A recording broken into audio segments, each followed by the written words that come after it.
Bom dia a todos e todas. É com grande alegria que eu tenho participar desse seminário de celebração dos 40 anos do SAESP. Quero saudar e parabenizar os colegas do Arquivo Público do Estado de São Paulo, Tiago Nicodemo, coordenador do arquivo, Ieda Pimenta Bernardes, diretora do Departamento de Gestão do Sistema, que me fez o generoso convite para estar aqui hoje com vocês. E Camila Brandes, diretora do Departamento de Preservação e Difusão do Acervo. Quero fazer uma saudação especial aos trabalhadores e trabalhadoras do arquivo, assim como servidores públicos e colaboradores que ao longo dessas 4 décadas contribuíram e vêm contribuindo para o desenvolvimento desse que considero um patrimônio da arquivologia e da gestão pública no Brasil. Convites dessa natureza sempre nos deixam felizes, honrados, mas ao mesmo tempo nos trazem desafios e temores.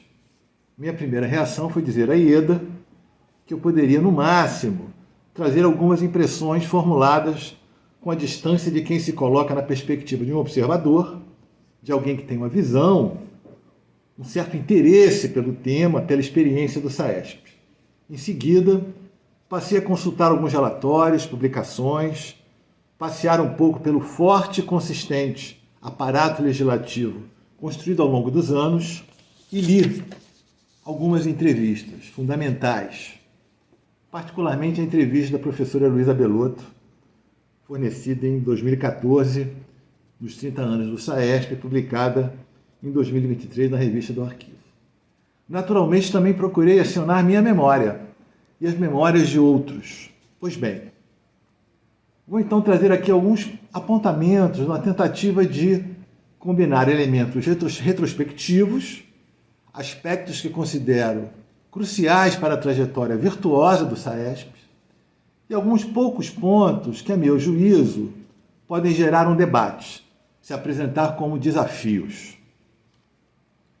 O primeiro ponto que eu gostaria de destacar é a necessidade de compreendermos o contexto político e a combinação de fatores que colaboraram de forma significativa para a concepção e os primeiros passos do SAESP. Em 1982, depois de quase 20 anos, elegemos os governadores dos estados por eleição direta.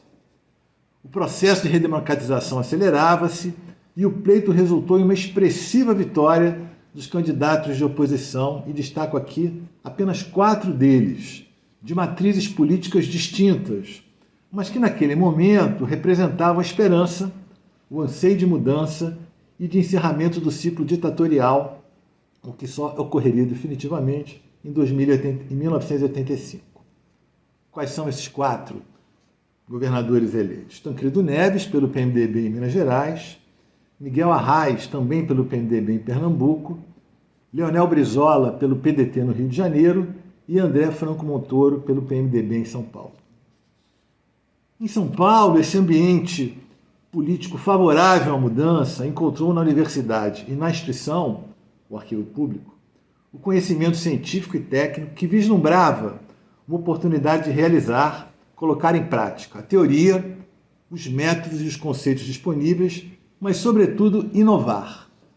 A criação do SAESP na primeira metade da década de 80 é uma inovação amparada em decisão política, conhecimento consistente e capacidade executiva. Nesse cenário montado, nunca é demais mencionar os nomes do próprio governador do estado, André Franco Montoro, que, segundo a entrevista de Luísa Belotto, participou de reuniões pessoalmente para acompanhar discussões em torno do sistema, Jorge Cunha Lima, secretário de Cultura, que, segundo depoimento de Helena Correia Machado, fornecido a mim em 2007, participou não só de reuniões, mas também de visitas aos locais onde se encontravam arquivos de administração, então secretário de Cultura, José Sebastião Vita, professor de História da USP, supervisor do Arquivo do Estado, Inês Etienne Romeu, diretora do arquivo, além do historiador Francisco de Assis Barbosa e de Rose Nojosa, que representava a Fundap, Fundação de Desenvolvimento Administrativo, que teve um papel muito importante na capacitação e formação de quadros para o sistema. Não posso deixar também, evidentemente, de mencionar seria um erro irreparável deixar de mencionar o nome das professoras Heloísa Beloto e Ana Maria Camargo, que desde o início, desde o princípio, estiveram presentes, e eu diria que foram um alicerce fundamental da perspectiva arquivística, dos conceitos, dos métodos, do aparato, do conhecimento arquivístico que começou a se desenhar esse sistema. E é bom dizer também, já mencionei o nome de Helena Machado, né, a sensibilidade que a equipe e aqueles envolvidos com o sistema tiveram de convidar como consultoras técnicas dois nomes fundamentais da arquivologia brasileira. A própria Helena Machado, que eu já mencionei o nome, que vinha de uma experiência grande de estruturação organizacional e de estrutura de serviços de arquivo e documentação no antigo estado da Guanabara e, posteriormente, na cidade do Rio de Janeiro, na prefeitura do Rio de Janeiro, e Marilena Leite Paz, que também vinha desde os anos 60, 70, tendo um papel de muito destaque quando ela concebeu, implementou, digamos assim, difundiu, disseminou o sistema de arquivos da Fundação Getúlio Vargas, que foi por muito tempo referência não só para instituições públicas, mas também para instituições privadas. Helena e Marilena, durante 2 anos, estiveram muito presentes no desenho, nas discussões que envolveram a etapa inicial do sistema e, sobretudo, a chamada etapa de diagnóstico. Como já mencionei, a universidade teve um papel importante nesses primeiros tempos e emprestou uma certa marca ao SAESP. Nas primeiras composições da Comissão Estadual de Arquivos, parte do sistema, por exemplo, encontramos nomes, ao lado de Heloísa Beloto e Ana Maria Camargo, os nomes de Paulo Sérgio Pinheiro, Marco Aurélio Garcia, Alcir Lenharo, Déa Fenelon, além do próprio Sebastião Viter e Francisco de Assis Barbosa, já mencionados. O segundo aspecto que eu gostaria de destacar é a perspectiva ampla presente na concepção e alcance do SAESP. Em outras palavras, o SAESP foi pensado para dar conta de diferentes dimensões que viabilizassem a implantação e funcionamento do sistema. Tais elementos, posso afirmar, configuravam e configuram ainda uma política pública, que certamente vem passando por aperfeiçoamentos inerentes às mudanças sociais, políticas, culturais e tecnológicas que temos experimentado nas últimas 4 décadas. E quais seriam esses elementos? Eu vou arrolá-los aqui de forma muito, muito breve. O primeiro deles é a decisão e presença da autoridade política, fundamental para o êxito do sistema. Ainda que possam haver certamente gradações aí, momentos distintos ao longo desses 40 anos. O segundo ponto, a combinação de experiência prática e conhecimento teórico metodológico na concepção do sistema. Né? A ideia de pensar diagnósticos, fases de implantação, estruturas, instrumentos técnicos que conformaram, digamos assim, a base metodológica, conceitual e teórica do sistema. Terceiro ponto, o desenho de um sólido aparato legal e normativo que esboça um modelo de governança, fundamental para qualquer desenho dessa natureza. Um quarto ponto, investimento massivo em formação e capacitação de quadros técnicos e de trabalhadores da própria administração. Quinto ponto, a busca permanente de laços e estreitamento com outros órgãos da administração estadual. Isso é fundamental também, para cooperações e ações integradas no âmbito da administração. Sexto ponto, o alcance de todo o universo da administração direta, da chamada administração direta, as secretarias e as chamadas autarquias e fundações, isto numa perspectiva de oposição a soluções que passem, por exemplo, como a ideia de projetos pilotos, implantados de forma vertical em determinados setores. E, por fim, como consequência, eu diria que desses outros elementos, o fortalecimento da autoridade arquivística, o Arquivo Público do Estado de São Paulo. Então, me parece que aí é um desenho, uma visão ampla, de pensar o sistema nas suas mais diferentes dimensões. Um terceiro ponto que eu gostaria de destacar, que, a meu ver, revela a capacidade de leitura daqueles que conduzem e pensam o sistema de forma estratégica. Me refiro à edição do decreto de maio de 2012, que regulamenta, no âmbito do Estado de São Paulo, a Lei de Acesso à Informação. Primeiro, quero chamar a atenção que a proposta do ato nasceu de um grupo técnico, instituído junto ao Comitê de Qualidade da Gestão Pública. Vejam, me refiro a algo que se constrói além das fronteiras do pensamento e das práticas arquivísticas, estrito senso. E aquilo que considero essencial nesse contexto é a solução que articula a questão do acesso à informação à política arquivística estadual em curso, capitaneada pelo Arquivo Público. Esse desenho se expressa, por exemplo, na criação das comissões de avaliação de documentos e acesso. Com o decreto de 2012, as comissões de avaliação de documentos de arquivo, que já existiam, recebem nova denominação, comissões de avaliação de documentos e acesso, e tiveram suas competências ampliadas.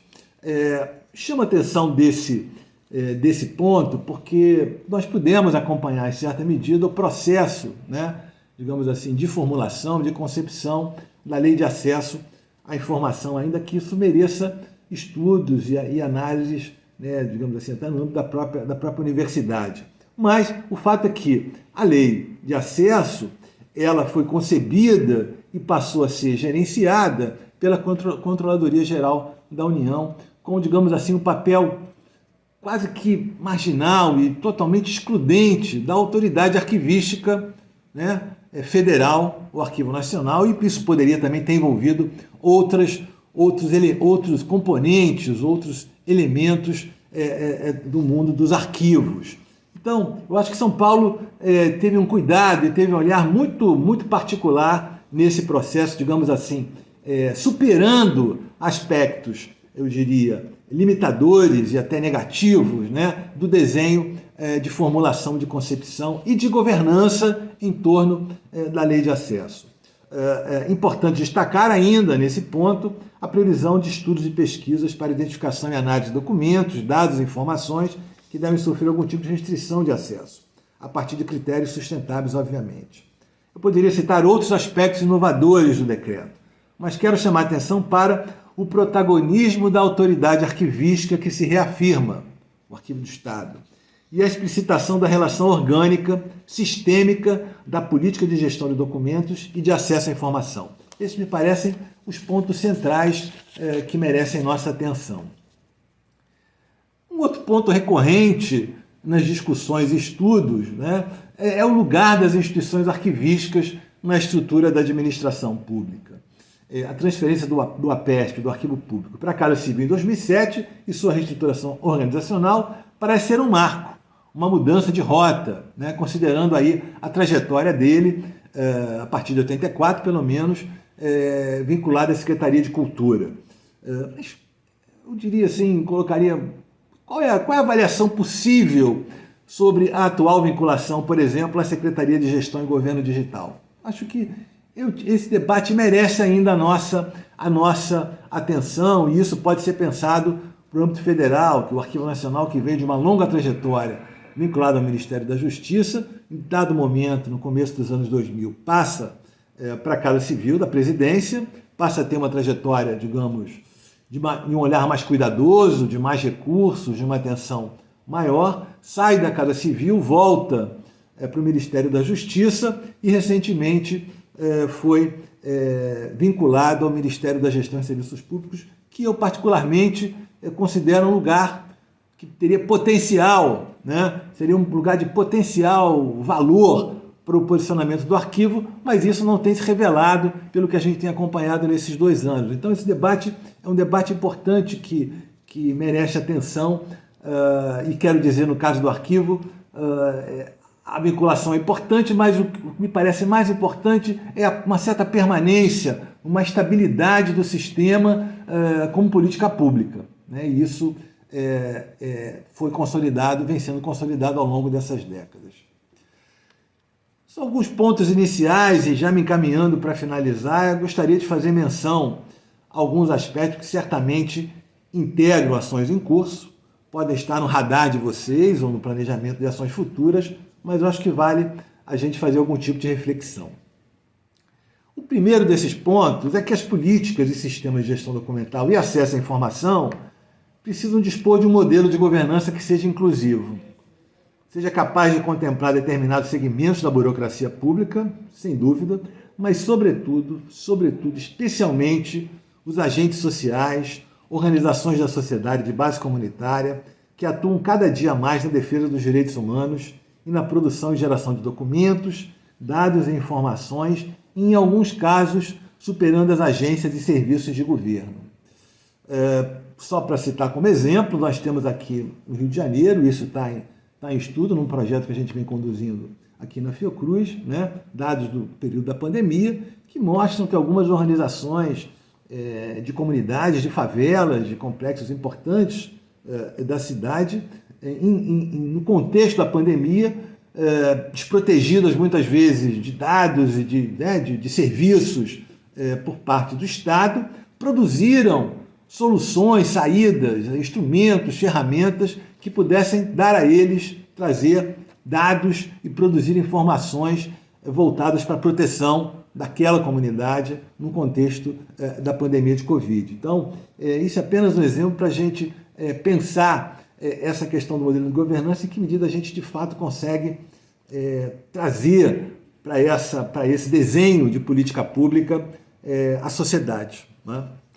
Um segundo ponto que eu queria chamar a atenção, e certamente isso não é novidade para vocês, mas eu considero importantíssimo, é promover uma ação sistêmica contínua voltada para a institucionalização de arquivos públicos no âmbito dos municípios. Há uma histórica e inquestionável baixa institucionalidade das instituições públicas, dos arquivos públicos, e o que é pior, hoje, uma desinstitucionalização, fenômeno observado de forma clara nos últimos 5 anos, pelo menos.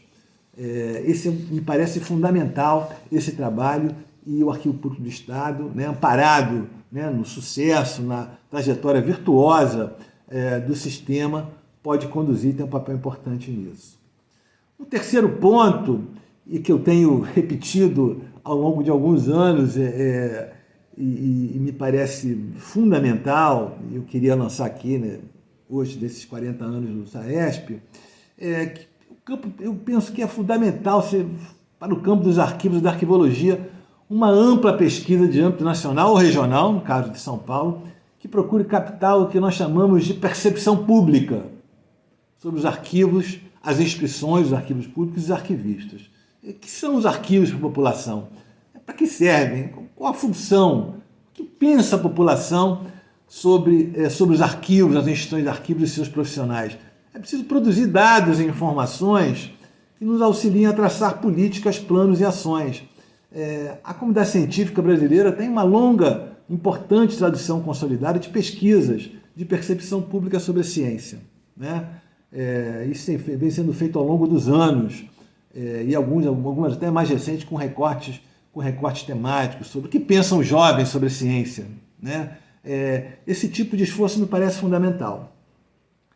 Um quarto elemento, não novidade também para nós, quer dizer, é a importância de percepção que o valor e as práticas do conhecimento estão em transformação. Como lidar, por exemplo, com a inteligência artificial e outras tecnologias que estão impactando a sociedade e os serviços. É preciso reconhecer que as habilidades e capacidades estão se tornando mais complexas, as tecnologias digitais estão distribuídas de forma muito desigual, os sistemas de informação estão usando cada vez mais recursos. Como as pessoas, os grupos, as comunidades se protegem, se instrumentalizam para enfrentar questões básicas que envolvem seus direitos. Me parece que isso, pensando a questão da informação e do acesso à informação, é fundamental. Já de fato, me encaminhando para finalizar, em artigo recente publicado no jornal O Globo, a economista e ex-presidente do Instituto Brasileiro de Geografia e Estatística, o IBGE, todos conhecem, Vasmalha Bivar, analisou a polêmica em torno da criação da Fundação IBGE+, uma fundação de direito privado, que, na sua opinião, não é novidade. Traz riscos e tem tudo para tornar o IBGE menor, e não o IBGE+, e IBGE menos. No texto de Bivar, Bivar lança a mão de um termo que eu considero interessante, abre aspas, os ineditismos imaginários que ela traz ao analisar a gestão do presidente atual do IBGE, o economista Márcio Pockmann. A ex-presidente afirma que sua gestão no IBGE, Márcio Pockmann, tem sido marcada pela busca de inovação, o que é sempre bem-vindo, abre aspas. desde que não crie dificuldades para o que se tente fazer tradicionalmente. Fecha aspas. Às vezes, os ineditismos são imaginários, como quando o presidente atual repete reiteradamente que, sob seu comando, pela primeira vez o IBGE fez um plano de trabalho. A leitura deste artigo me suscitou paralelismos evidentes. Temos assistido algo semelhante no campo dos arquivos públicos no mesmo âmbito federal.